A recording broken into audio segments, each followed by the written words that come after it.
Hello friends, आज का हमारा टॉपिक है फिगर ऑफ स्पीच, जो बोर्ड एग्जामिनेशन के लिए बहुत महत्वपूर्ण है, जो स्पेशली 11th एंड 12th के लिए।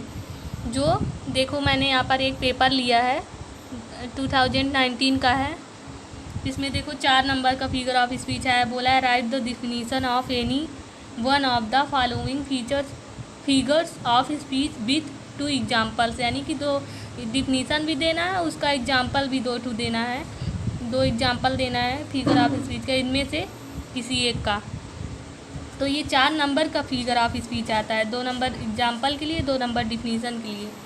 तो चलिए देख लेते हैं, जिससे हमारा बोर्ड पेपर में 4 नंबर छूटे ना। बहुत इम्पॉर्टेंट टॉपिक है 11th 12th दोनों के लिए। चलिए देखते हैं। फिगर ऑफ स्पीच मतलब अलंकार। हिंदी साहित्य के अलंकार को ही अंग्रेजी साहित्य में फिगर ऑफ स्पीच कहा जाता है। अलंकारों का प्रयोग काव्य की शोभा बढ़ाने तथा भाषा में सरलता, सुंदरता व नवीनता लाने के लिए किया जाता है। यानी कि जो काव्य यानी कि कविता हमारा है, उसकी शोभा बढ़ाने के लिए ही अलंकारों का प्रयोग किया जाता है, जिससे वे सरल, सुंदर और नवीन प्रतीत होते हैं। विभिन्न विद्वानों ने फिगर ऑफ स्पीच की परिभाषा दी है, जो मैंने ऊपर अभी आप लोग को बताया कि काव्य की शोभा बढ़ाने वाले तत्व, जो आप लोग हिंदी में पढ़े ही होंगे, काव्य की शोभा बढ़ाने वाले तत्वों को अलंकार कहते हैं। तो वही इंग्लिश में उसी का बस ट्रांसलेशन हो गया है इंग्लिश में। डिफिनीशन देखो, यहाँ पर नेस्फील्ड के द्वारा दी गई है डिफिनीशन। पोएट हैं। A figure of speech is a departure from the ordinary use of words with a view to increase their effect, यानी कि उनके प्रभाव को इंक्रीज मतलब बढ़ाने के लिए। जो यहाँ मैंने बताया ना, उनके मतलब कि उनके जो सुंदरता है या फिर सरलता है, उसके प्रभाव को बढ़ाने के लिए, यानी कि काव्य की शोभा को बढ़ाने के लिए फिगर ऑफ स्पीच का प्रयोग किया जाता है भाषा या वाक्य में या किसी पोएट्री में। काइंड्स देखते हैं इसकी। जो हमारा इंटरमीडिएट का सिलेबस है, उसमें तो 7 प्रकार के अलंकार निर्धारित हैं, तो मैं यहाँ पर 7 ही बताने वाली हूँ। चलिए देखते हैं। First of one is simile. Second, simile का यहाँ पर हो गया उपमा। सेकेंड है हमारा मेटाफर, रूपक। थर्ड, पर्सनिफिकेशन, मानवीकरण। चौथा, अपास्ट्रॉफी, संबोधन।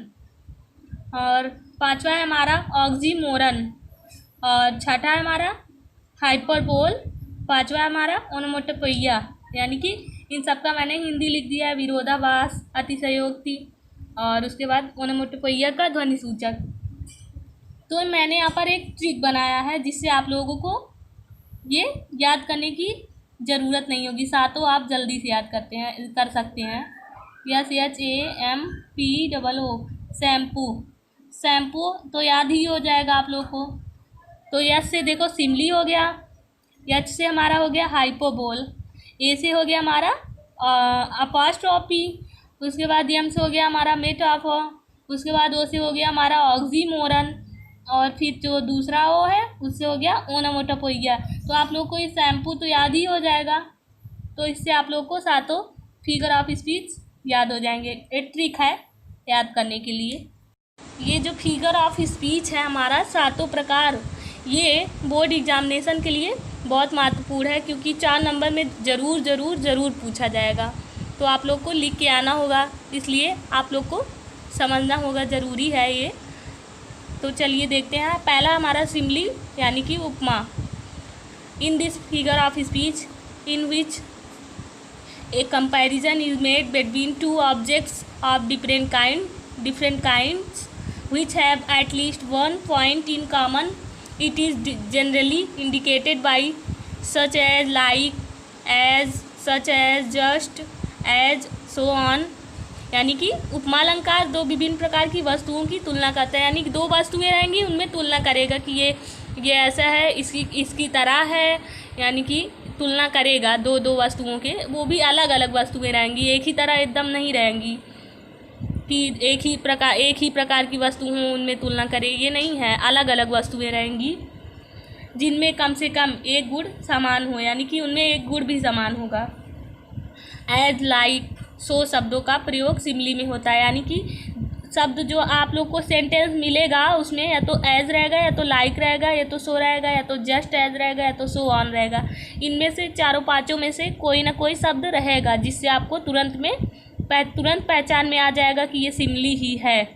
तो जैसे ये देखो एक example, it drop it as the gentle rain from haven.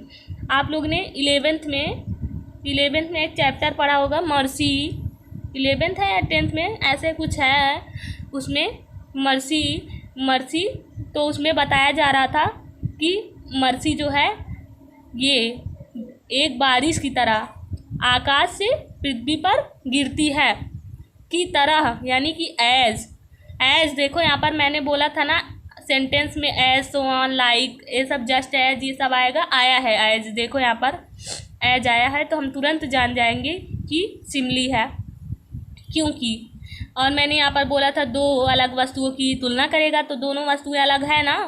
Mercy और जेंटल रेन अलग नहीं है, रेन और मर्सी अलग है, उन्हें तुलना कर रहा है और कम से कम एक गुण समान है होना चाहिए। क्योंकि देखो ये भी बता रहा है कि ये भी पृथ्वी पर गिर रही है और रेन भी पृथ्वी पर गिर रही है, तो मतलब आ रही है पृथ्वी पर, तो दोनों में एक चीज़ समान है।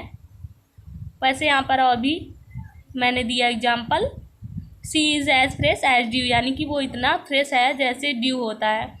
तो यहाँ पर देखो एज बोला था, चाहे एक बार हो चाहे दो बार, इससे नहीं मतलब है, आपको एज रहेगा, लाइक रहेगा, सो ऑन रहेगा, ये सारा रहेगा।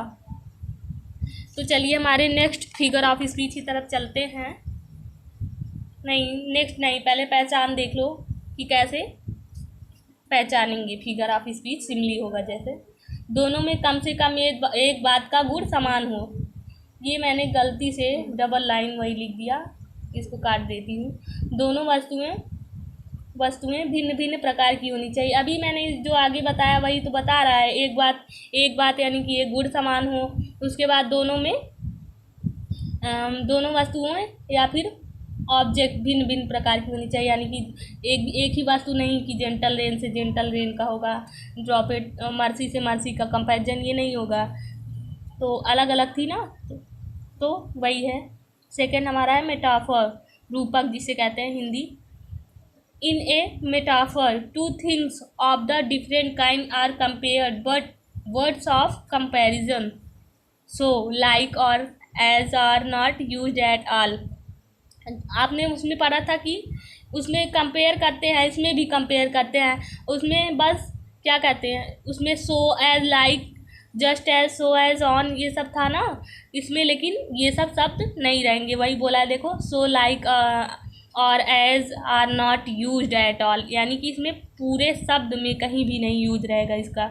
देखो रूपक अलंकार में दो विभिन्न प्रकार की वस्तुओं की तुलना की जाती है, परंतु तुलनात्मक शब्द, ये जो तुलनात्मक शब्द जिससे पता चलता है कि तुलना की जा रही है, एज, लाइक या सो आदि का प्रयोग बिल्कुल नहीं होता है। इस जो रूपक है इसमें बिल्कुल भी इसका प्रयोग नहीं होता है, अर्थात तुलना होने वाली दोनों वस्तुओं को एक ही मान लिया जाता है।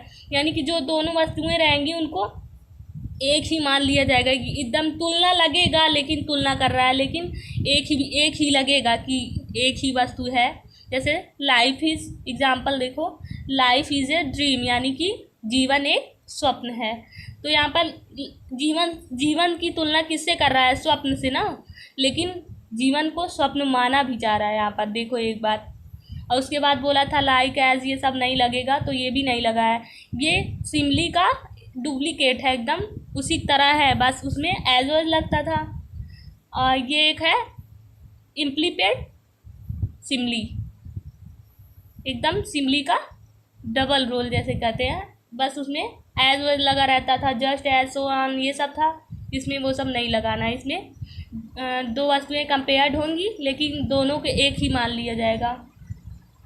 और भी है life is not a bed of roses, यानी कि जीवन फूलों की सेज नहीं है, यानी कि जीवन और फूलों की सेज से इसकी तुलना की जा रही है। और camel is the ship of the desert, यानी कि ऊँट जो है रेगिस्तान का जहाज़ है। तो देखो यहाँ पर ऊँट भी है, उसके बाद रेगिस्तान का जहाज़ भी कह रहा है उसे, तो इसे जहाज़ मान लिया गया है, दोनों को, कैमल को डिजर्ट का जहाज़ मान लिया गया है। तो तीसरा हमारा है पर्सनिफिकेशन, मानवीकरण। In this figure of speech lifeless object and abstract ideas are thought of as persons having life, यानी कि इस अलंकार में निर्जीव वस्तुओं तथा भावों को सजीव मानकर व्यक्ति के रूप में वर्णन करते हैं। निर्जीव वस्तु जैसे कोई भावना हुई हमारी, उसको सजीव बताएगा इसमें। देखो जैसे opportunity knocks at the door but once, यानी कि जो भाग्य होता है, सौभाग्य, हमारा दरवाज़ा खटखटाता है लेकिन एक बार, इस शब्द का अर्थ ये होगा। तो इसमें क्या कह रहा है? कह रहा है कि भाग्य एक बार खटखटा। अब भाग्य ये बताओ आप लोग कि भाग्य कोई व्यक्ति होता है? भाग्य कोई व्यक्ति तो होता नहीं है, वो हमारा क्या है? क्या है हमारा? अब्स्ट्रैक्ट, यानी कि भाव है। तो उसी भाव को व्यक्ति बताकर कि व्यक्ति, जैसे व्यक्ति दरवाज़ा खटखटाता है, वैसे यहाँ पर बता रहा है कि अपॉर्चुनिटी, यानी कि भाग्य दरवाज़ा खटखटाता है, तो अपॉर्चुनिटी को एक व्यक्ति मान लिया गया है, यानी कि भाग्य को एक व्यक्ति बता रहा है कि ये जैसे व्यक्ति दरवाज़ा खटखटाता है, तो यहाँ पर व्यक्ति बनाकर उसे बताया जा रहा है कि भाग्य हमारा एक ही बार दरवाज़ा खटखटाता है। Anxiety is sitting on her face, यानी कि चिंता उसके चेहरे पर बैठी है। तो चिंता होगी, चिंता तो उसको बता रहा है बैठी है, मतलब क्या चिंता कोई भाव है? भाव है ना, कोई व्यक्ति या वस्तु तो है नहीं कि बैठी है। तो इसको लेकिन बताया कैसे जा रहा है? जैसे कि कोई मनुष्य बैठा हो, ऐसे बताया जा रहा है। इसको पर्सन जैसे बताया जा रहा है, इसको मनुष्य की तरह बता रहा है कि person anxiety is sitting on her face. Love is blind, यानी कि प्रेम अंधा है। तो देखो, अंधा तो कोई व्यक्ति ही हो सकता है, अब प्रेम तो अंधा होगा नहीं, लेकिन इसको बता रहा है कि लव इज़ ब्लाइंड, तो इसको एकदम मनुष्य की तरह बता रहा है। जैसे जो हमारे भाव हैं एब्स्ट्रैक्ट, उसको मनुष्य की तरह बताएगा। तो हम तुरंत जान जाएंगे कि यहाँ पर पर्सोनिफिकेशन होगा। चौथा है हमारा अपॉस्ट्रॉफी, संबोधन। An apostrophe is a direct address to the dead, to the absent और टू ए पर्सोनिफाइड ऑब्जेक्ट और आइडियाज़। जैसे इसके नाम से पता चल रहा है संबोधन, संबोधन से, यानी कि इसमें संबोधन का चिन्ह जरूर रहेगा, नाम से ही पता चल रहा है। अपॉस्ट्रॉफी वह अलंकार है जिसमें मृत, अनुपस्थित या मानवीकरण किए हुए पदार्थ या विचार को संबोधित किया जाता है, यानी कि मृत, अनुपस्थित या मानवीकरण किए हुए पदार्थ या विचार को संबोधित करते हैं। कि जैसे कोई मृत मतलब मरा हुआ हो, ऐसे अनुपस्थित हो वाक्य में, उसको संबोधित करके बताएंगे, संबोधित शब्द। और उसके बाद इसमें बस एक चीज़ कॉमन रहेगा कि सब सारे जितने भी हमारे अपॉस्ट्रॉफी के सेंटेंस रहेंगे, उसमें अपॉस्ट्रॉफी का मार्क जरूर लगा रहेगा। उससे आप तुरंत जान जाएंगे। एक ट्रिक है जानने के लिए कि अपॉस्ट्रॉफी कैसे जानी, मैंने सारे में बताया है। उसमें सिमली में तो लाइक, एज, सो ऑन, इससे जानेंगे। मेटाफर में तो एकदम उसमें भी तुलना करेगा, बस लाइक एज नहीं रहेगा तो आप जान जाएंगे मेटाफर है। उसके बाद अपॉस्ट्रॉफी में अपॉस्ट्रॉफी चिन्ह रहेगा अपॉस्ट्रॉफी का। एग्जाम्पल देखते हैं अपॉस्ट्रॉफी का। O liberty why are you so dear. देखो यहाँ पर अपॉस्ट्रॉफी का मैंने कहा था ना, तो अपॉस्ट्रॉफी का यहाँ पर लगा है मार्क। वैसे सारा आप जो भी देखेंगे अपॉस्ट्रॉफी का मार्क उसमें लगा रहेगा। पांचवा है हमारा ऑक्सीमोरन, विरोधाभास। नाम से पता चल रहा है कि विरोधाभास, यानी कि विरोध एकदम करेगा इसमें। In this figure of speech two opposite qualities are added to the same thing, यानी कि इस अलंकार में एक ही वस्तु में दो परस्पर विरोधी गुणों को दर्शाया जाता है, दिखाया जाता है। दो परस्पर में, यानी कि दो वस्तुएं रहेंगी, एक दूसरे का अपोजिट रहेगा, अपोजिट जरूर रहेगा। देखो यहाँ पर example, life is bitter sweet. अब बिटर, इसका अपोजिट, बिटर का अपोजिट स्वीट ही तो होता है। अपोजिट मैंने कहा था ना, अपोजिट वर्ड अपोजिट जरूर रहेगा। तो बोल रहा है लाइफ इज़ बिटर स्वीट, यानी कि जीवन कड़वा, कड़वी मिठाई है। अब क्या मिठाई कभी कड़वी होती है, लेकिन यहाँ पर तो मिठाई होगी ही नहीं, लेकिन मैंने बोला था अपोजिट आएगा तो अपोजिट आ रहा है, वर्ड अपोजिट। तो आपको वर्ड अपोजिट लर्न रहेगा तो आप तुरंत जान जाएंगे कि इसमें विरोधाभास है, यानी कि ऑक्सीमोरन है। बताएगा उसको बताएगा कि विरोधाभास मतलब इसके एकदम अपोजिट बताएगा, वर्ड अपोजिट रहेगा जिसमें, तो आप तुरंत जानेंगे कि इसमें कौन सा figure of speech metaphor. James, I was the wisest fool, यानी कि जेम्स, मैं था वाइजेस्ट मतलब एकदम बुद्धिमान, फूल मतलब बेवकूफ़। अब कोई बुद्धिमान भी रहेगा उसके बाद बेवकूफ़ भी रहेगा, ऐसे कैसे? तो देखो यहाँ पर उसका वर्ड ये है और उसका अपोजिट तुरंत दिया है, तो हम तुरंत जान जाएंगे कि वर्ड अपोजिट आ रहा है, इसका मतलब ऑक्सीमोरन हो जाएगा। सिंपली इस पर टिक कर देंगे ऑक्सीमोरन। 6 है हमारा हाइपरबोल। हाइपरबोल में क्या है? हाइपरबोल अतिशयोक्ति। अति मतलब अधिक, शयोक्ति मतलब कुछ कहे। In hyperbole things are shown as greater और लेस, बेटर और worse than the reality are.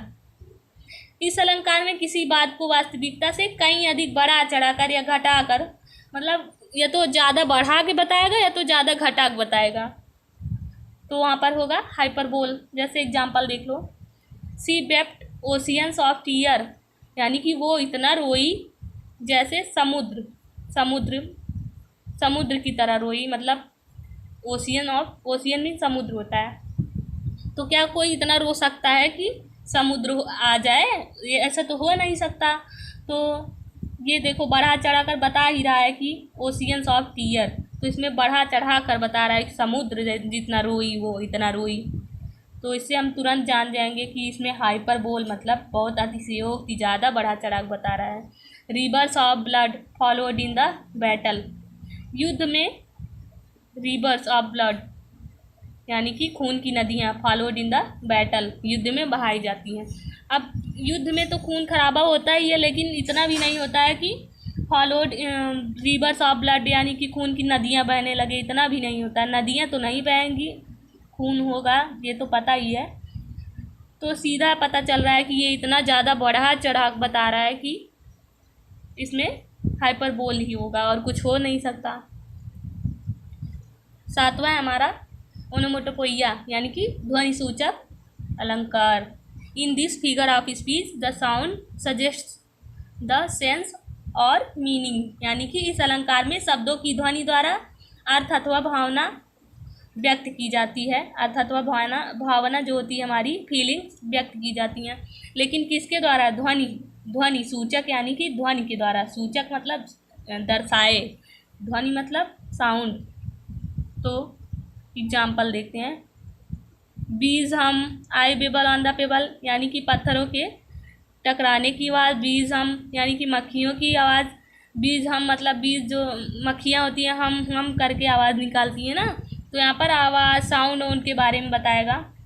The cat mu, अब बिल्ली कैसे बोलती है? म्याऊ म्यू करती है ना, तो इसमें बताया है कि आवाज़ साउंड। देखो the figure of speech the sound suggest, तो साउंड जिसमें किसी चीज़ के आवाज़ के विषय में बताए, तो वहाँ पर ध्वनि सूचक अलंकार हो जाएगा। कक्कूज कू, यानी कि कोयल जो होती है वो कू करती है, आवाज़ बता रहा है ना किसी की। Snake his in the bus, यानी कि सांप जो होता है हिस करता है, वो बता रहा है। सब में साउंड बता रहा है, सब में देखो साउंड ओन बता रहा है सबका, इसलिए यहाँ पर ओनोमेटोपोइया हो जाएगा ध्वनि सूचक अलंकार।